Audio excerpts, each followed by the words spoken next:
Aunty పేరు చెప్పొచ్చుగా. వీడికి పొయ్యే కాలం దగ్గరలో ఉంది.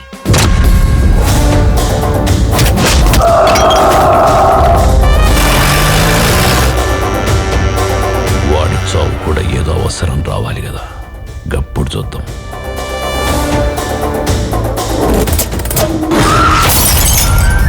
తన దాకా రానంత వరకు ప్రపంచం ఏమైపోయినా పట్టించుకోడు.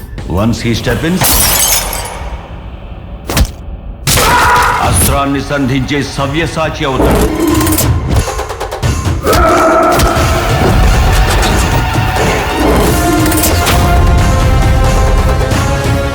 ఏం బ్రో గట్ల చూస్తున్నావు? కొడతావా ఏంది? నిన్ను కొట్టాలా నీ తమ్ముని కొట్టాలా? తమ్ముడా? ఈ తమ్ముడు ఏడికి వచ్చిండ్రా?